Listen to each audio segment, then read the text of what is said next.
میرے نزدیک میری قانونی رائے میں اس کی کوئی گنجائش نہیں ہے، کسی قسم کی کوئی گنجائش نہیں ہے، اور اس کی وجہ سمپل سی یہ ہے کہ یہ چیز جو ہے ضمانت لینا یہ صرف اور صرف عدالت کا کام ہے۔ کوئی ایسا قانون نہیں ایگزسٹ کرتا جس کے تحت گورنمنٹ پیسے لے کے رکھ سکتی ہے۔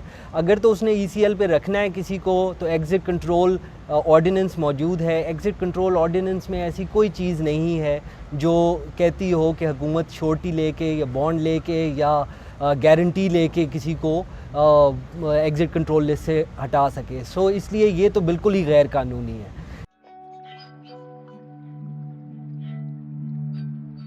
کیا یہ کنٹیمپٹ آف کورٹ ہے؟ اگر حکومت میاں نواز شریف کی نقل و حرکت پہ کسی قسم کی پابندی لگاتی ہے تو یہ کنٹیمپٹ آف کورٹ ہے، لیکن جہاں تک ECL کا تعلق ہے وہ جیسے کہ میں نے کہا کہ وہ حکومت کی ثوابدید ہے کہ وہ کس کو ایگزٹ کنٹرول لسٹ پہ ڈالتی ہے اور کس کو نہیں ڈالتی۔ یوزلی یہ ہوتا ریکمنڈیشن کے تھرو ہے، جہاں کوئی ایسا قانونی ایسی کارروائی موجود ہو، اور اگر کسی شہری کا غلط طریقے سے ECL پہ نام جاتا ہے تو اس کے پاس فنڈامنٹل رائٹس کے تحت کانسٹیٹیوشنل پٹیشن میں ہائی کورٹ میں وہ دعویٰ دائر کر سکتا ہے اس بارے میں۔